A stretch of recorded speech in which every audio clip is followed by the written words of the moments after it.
Hi ladies, and welcome back to our channel where we chat all things on how to really relax and rest into becoming the most loving woman that God has called you to be. My name is Kat, and today we are talking about how to really become a more magnetic woman. Now, full disclaimer, this is not about you going around and trying to impress other people. This is about you first becoming a woman that you yourself are drawn to, and then that naturally having that ripple effect on your romantic relationship, your friendships, your family relationships, etc. Right? It'll naturally just affect how you are showing up in this world. It's going to be a combination of spiritual, more emotional things I want you to really work on and grow in, and then also just some simple things that will allow you to connect with the magnetic parts of yourself, okay? So my first piece of advice is to really align yourself both energetically and spiritually with the goodness of God, okay? What I mean by this is I want you to get your energy in check. And I'm asking you a question, which is, what is your current energy level, right? Are you in an energy of feeling forgotten, low as me, confused about your life, feeling overlooked about your life? If you are, there's absolutely no shame. I've been there. I'm constantly, right, visiting those parts of myself, but then I have to remind myself who I am, right? And so my encouragement for you, you are in that energy of feeling rejected, feeling overlooked, wondering when or why or whatever the case may be. I want you to both physically and proverbially pick yourself up, okay, and remind yourself that you are a daughter of a king. No, excuse me, you are a daughter of the king, okay? The only king there is your father. And I don't care what people try to tell you and say that, oh, you think you're all that. Baby, you are all that, okay? You are all that and more because your father is a king. So this idea that you are in a spirit of feeling rejected, overlooked, unwanted is just a false belief that you've created. And so we need to go back to that belief system and create a magnetic belief system, right? That you have God living within you. Who would not want to be drawn to you? You have love to give. Who would not feel great being around you? Who wouldn't enjoy being your husband or your best friend or your whatever the case may be? It is an honor to be near you, not because of your own doing, because you have God moving in you. And God is good, right? So there are so many aspects here, but just get yourself into God's word, remind yourself who you are. I think that is so important when you are feeling like you are not attracting the right people, attracting the right experiences. Always look to the goodness of God. Remember who you are. And there are some fun beliefs you can build as well, right? Like you are the exception. You are God's chosen people. I don't care what the statistics say. I don't care what the world says. God sees you. Every hair on your head is counted. Just going back to your identity in Christ, to me, it lets you know that you are constantly moving in a world where things are working out for your good because God is working everything out for your good. Okay, so that was a little bit of a tangent there, but that's the first one. Really getting yourself energetically connected to the goodness of God and kind of, holding your head up a little bit higher, holding your shoulders, more proud, standing up straight because you are God's princess, you are God's daughter. Okay. The second one is, I think, also one that is really important, but it's a little bit more earthly, which is I just want you to begin to fall in love with your life and fall in love with yourself. Here's the thing. You can realize that you have areas to grow in. You can realize that you are, need to develop as a woman. We all do, by the way. Okay. And still be open to loving your life and living your life with a spirit of joy. And I truly believe that actually as Christians, it is our responsibility to live joyfully, to live fully, to live with a spirit of aliveness behind us because we are still here and we're grateful for that fact, right? And so I know that if you're a driven woman, an ambitious woman, it's constantly, you're trying to find this balance between, delaying gratification so that you can build something meaningful, right? Like you want to be devoted in some way to building the life that you want. But how do you also learn how to enjoy where you currently are? And it's a lot more simple than I actually think we make it. We make it really complicated.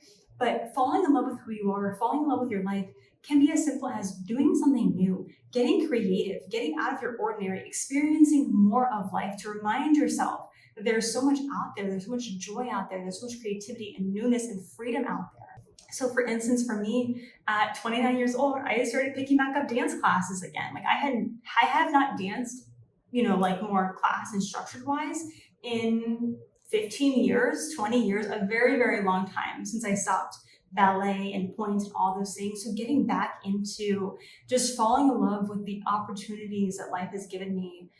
This doesn't have to be super expensive, you all. Get creative here, right? Just find ways to bring more joy into your everyday and to live with a spirit of aliveness behind you.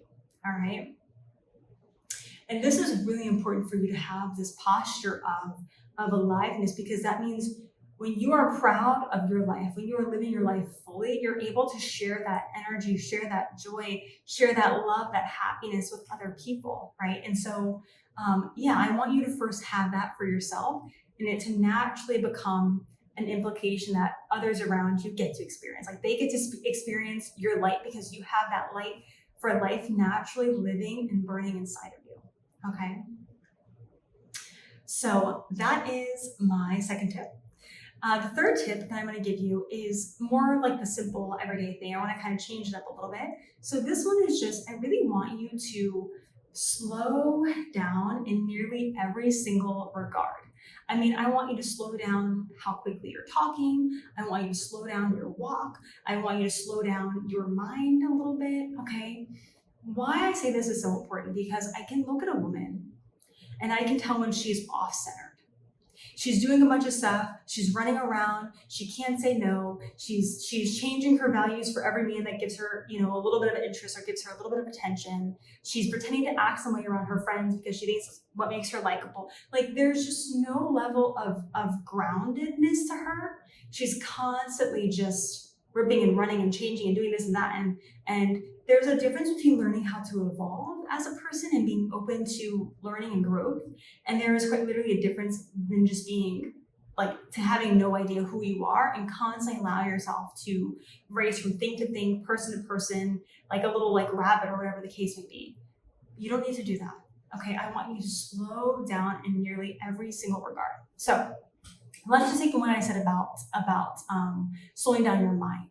When I go to cities that are very hustle and bustle and this and that, I'm like, oh my goodness. Like New York, for instance, I talk a lot about New York because it's such a great example of the masculine energy, or that very busy-minded energy, that very hustle energy, right?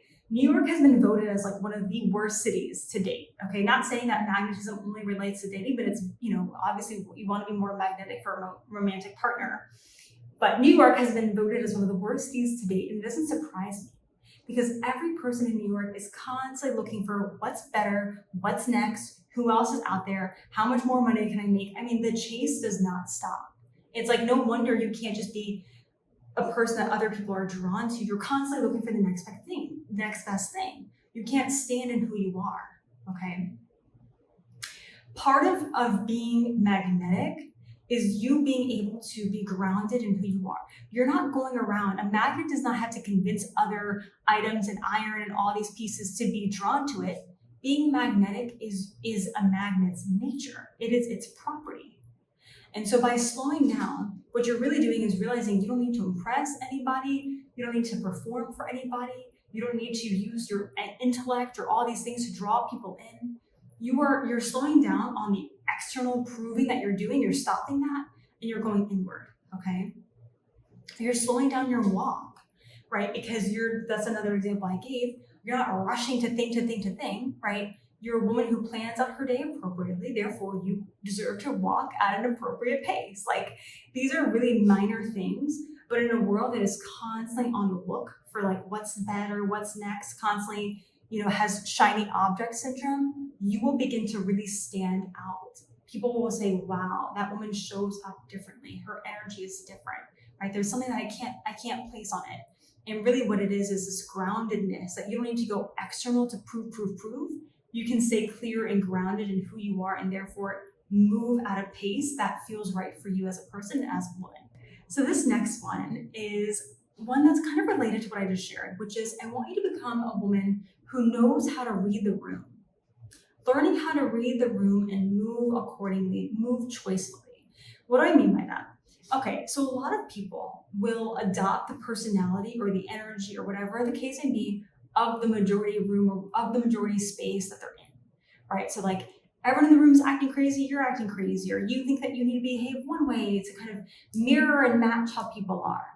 But really a magnetic woman a woman who is choiceful with how she shows up, is able to kind of read the room, get a sense of what's going on, and then decide what is the energy that actually adds value here.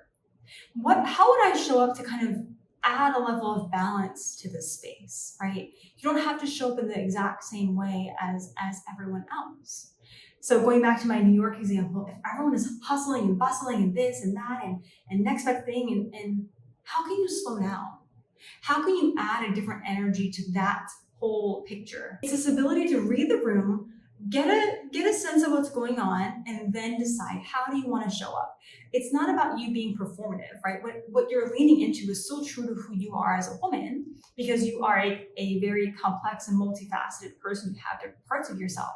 But it's allowing yourself to be choiceful in what actually is good for the shared space we're in and what feels good for you as a woman, right? So learning how to read the room is so important.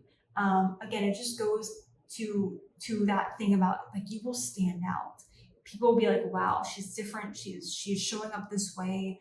It just goes back to like you're adding something valuable because you're being unique in a way that is true to you. Now, the fifth way to kind of really increase that magnetic field around you is I want you to become more choiceful in what you share, right? So I just said, be choiceful in how you're showing up. Now I want you to become more choiceful in actually what you divulge about yourself, okay? I think this is so important because as a woman who is working on herself, right? Who's working on her heart, working on being connected with God, and just becoming more proud of the life that God has given you, of who you are. I think you should also become more choiceful in who you share yourself with. Okay, not guarded in like a I can't trust anybody way, but just a choicefulness, right? That you are so worthy, you are so special. Everyone should not get to know every single thing about you within 5 minutes, 2 minutes, 10 days, even a year of knowing you. Okay, some things about you need to be revealed. And it's not for the intention of you hiding who you are or being embarrassed about who you are. No, it's that it is an honor, sweetie, for people to get to know that you, the fullness of you. And as they get to know you more and better, they are simply being more exposed to your love, to your kindness, to your generosity, to your intimacy, all these things about you. And so give it time, right? When a woman is so exposed, right? She exposes herself. It's not just that there's nothing to be imagined, but there's no build, right? A magnetic woman is a woman who knows, I don't need to show you all of me. I don't need to prove anything to you. I'll reveal myself in time, and you'll reveal yourself as they reveal their selves. Which actually gets me to my very last recommendation / tip for you, which is that knowing that you are a woman who is choosing your loved ones, whether that be a romantic loved one, friends, right, best friends, whatever the case may be. Now, I know this is a little bit more controversial to say, but the truth of the matter is, as you do the heart work that I was talking about, right, really focusing on becoming a more loving woman, focusing on connecting more to God's goodness, focusing on all those inward pieces, okay, you should expect that people are going to be drawn to you. It'll happen maybe slowly, it'll happen as you do the work, right? It may not be a light switch. I can't say that, but it'll happen over time, right? And so just because someone is drawn to you, it doesn't say anything special about them necessarily. They may be really special, but what it's an indicator of is you, my love. Like it says that you are special. Someone being able to see you and be like, wow, that woman is incredible, makes you special, right? It means that they are perceptive. It means that they have social awareness. That's great. It means that they're able to kind of, perceive things, but it doesn't necessarily imply anything about them other than they have common sense, right? And so what I'm trying to get at is, as a woman who is becoming more magnetic, I want you to begin to stand in the posture that you are choosing your partner, you are choosing your friends. I know this is weird to say, especially around the romantic piece, but I can genuinely say that all of my close girlfriends chose their husbands. Their husband was like, wow, this woman's incredible. And yes, the man proposed, of course, but it was because my girlfriend said, yeah, this is my husband and I'm going to choose to move forward with this relationship, right? And so I think getting into a spirit of knowing that you're not waiting for a man to choose you, you're not trying out for him, means that you don't have to perform. It goes back to what I'm saying about standing in your identity, right? Knowing that being magnetic is your nature. Knowing that the heart of you is like deep in your heart is God that lives inside of you. And so this idea of you having to throw yourself off balance and pirouette and do all this crazy stuff to impress everyone else is completely false. You don't need to do anything other than stand in who you are as a woman and allow yourself to be choiceful in who you bring into your life. So have the mindset that you are choosing a man. If a man is making it seem like he's the prize or he's, more, whatever the case may be, better than you, attractive than you, this or that, not your guy, okay? Not your guy. Because a real man knows that the beauty of a woman deserves to be full and bright and take up space, and that you are the one who is allowed to choose your man. That it is an honor for him to be chosen as your man, your husband, whatever the case may be. So just adopting that belief system will really change your energy when you go on dates. It'll change your energy when you are, even with girlfriends. I see a lot of my clients desperately wanting close girlfriends. I know I was at a place where I just moved to a different country, right? So I wanted to meet girlfriends. And I was desperate to connect with that feminine energy in that way, because I love my girlfriends from Atlanta. I love my girlfriends from Charlotte. And I had to remind myself that, there are desires that I have for a friendship, but my desire is not going to turn into desperation. Like, I won't allow that to make me try to force and impress and be myself, be anything other than myself. So those are my recommendations. I really hope those felt doable for you. I hope they feel good for you. I am just wanting to encourage you to remember that a magnet does not go around trying to impress or convince people that it is magnetic, okay? So when you are wanting to really build yourself up as a woman, it's less about the performance, it's less about the external, and it's about going inward. So I will see you all in our next video.